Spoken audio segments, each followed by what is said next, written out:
Hey guys, welcome back to the channel. So today I want to go over why I haven't uploaded a video in like 3 months. And a lot has gone on with my 2011 Grand Sport in 3 months. Basically, got the BTR stage 4 cam in there, did the full exhaust, headers, all that stuff. Car sounded great for like 30 minutes.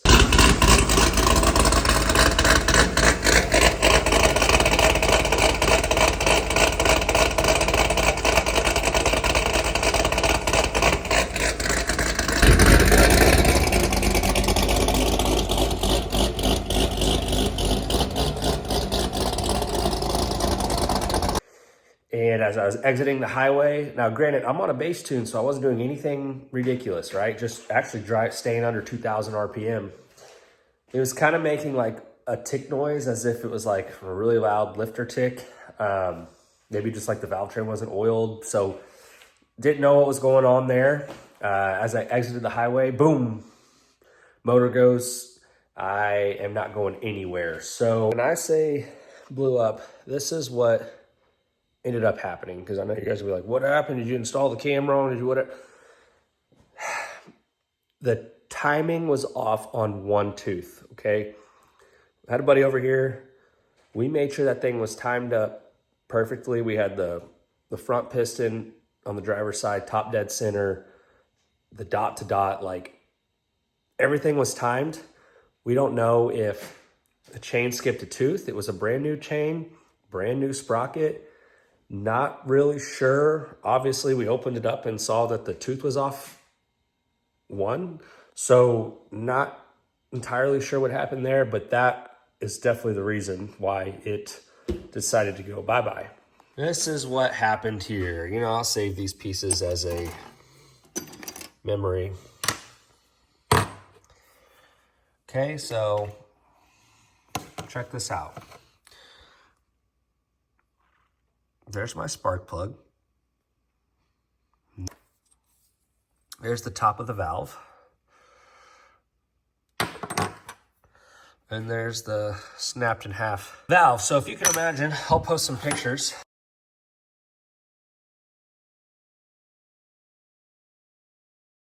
The motor is currently at the machine shop, and it's getting a set of drop-in rods and pistons from Texas Speed. The machine shop's going to make sure that everything's good, that it didn't really do a lot to the cylinder wall, if anything.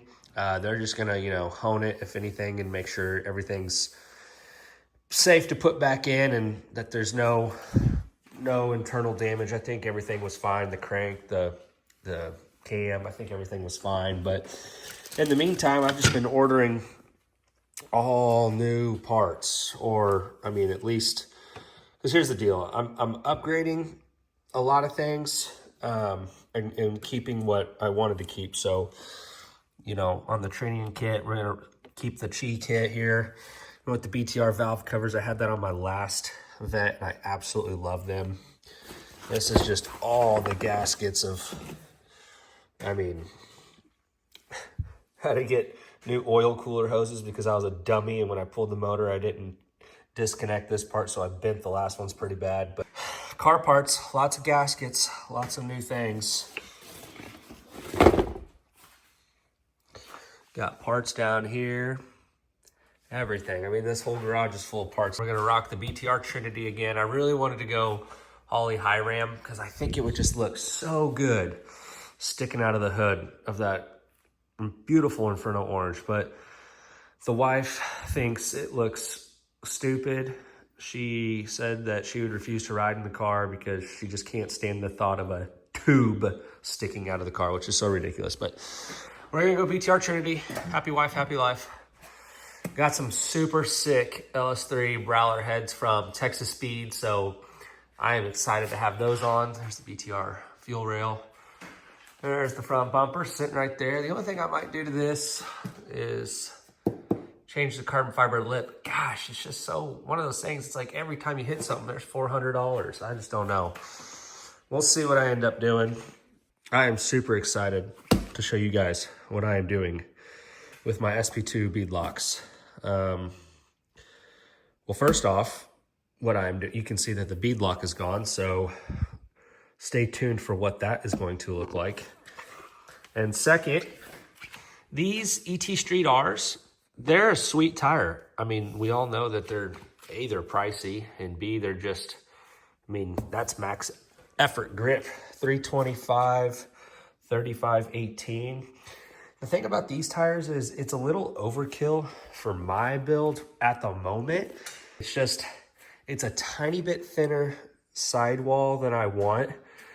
I have to max out the lowering bolts on the Corvette. And I mean, like, not only did I max out the bolts, I actually took them out.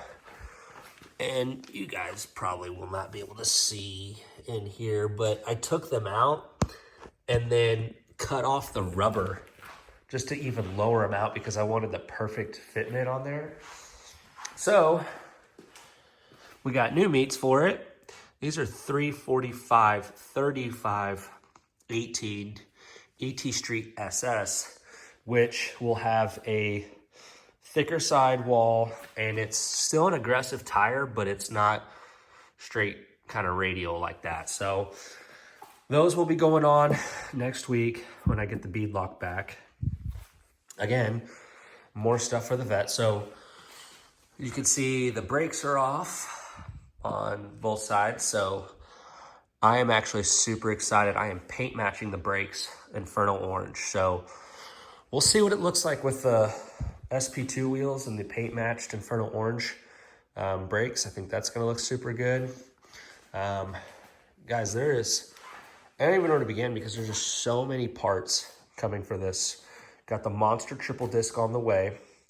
Just had a buddy come over. We installed the TIC Performance slave cylinder or master slave cylinder, whatever it is. But basically, not going to have to worry about that stock one going out with the monster triple disc in there.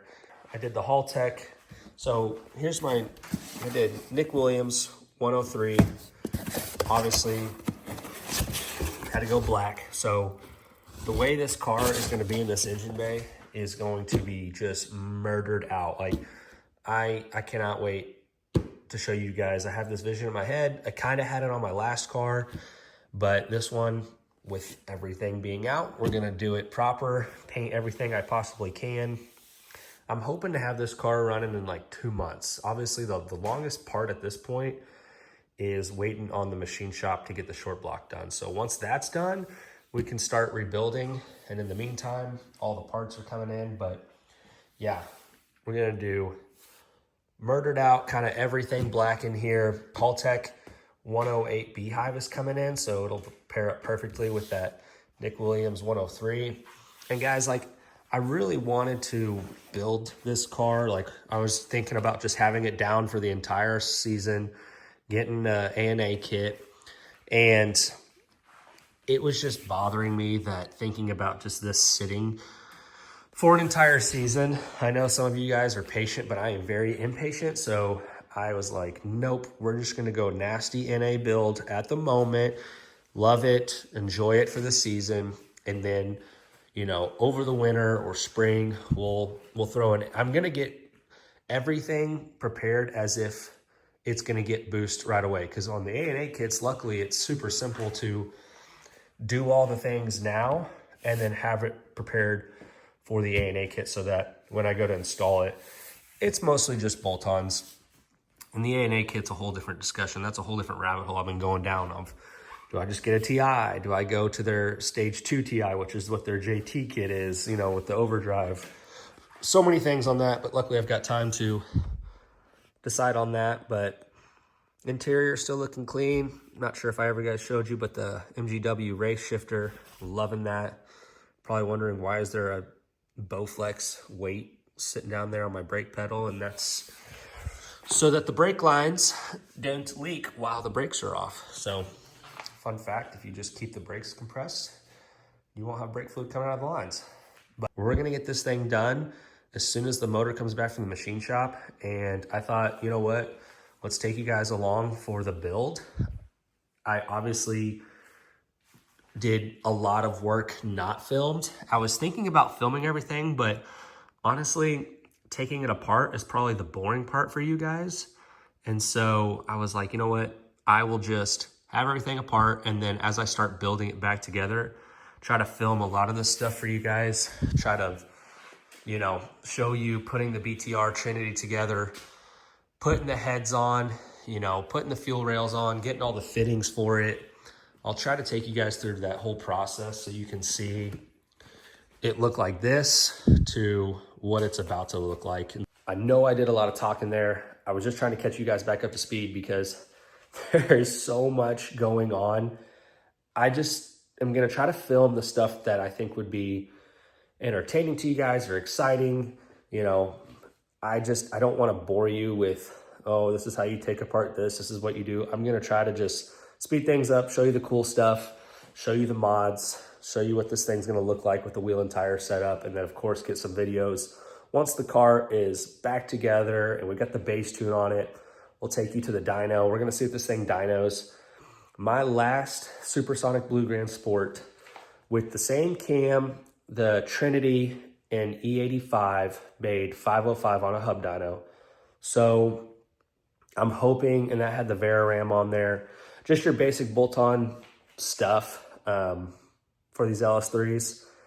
I am going to see if this makes a little bit more power. I'm not sure if the rods and pistons are going to slow it down, if the 103 throttle body and intake's going to make it a little bit, I'm not sure. I would love like 510, 515 on the hub dyno, but we'll see. And either way, I'm going to try to film it all for you guys and take you along this build process. And when it's done, it's going to be worth it. So stay tuned. Next is hopefully getting the short block in, and then we'll start assembling it on the stand and show you guys all of that. And yeah, we're gonna build this thing, make it look freaking sweet. So if you like it, subscribe, stay tuned. Like I said, this build is gonna be fun. See ya.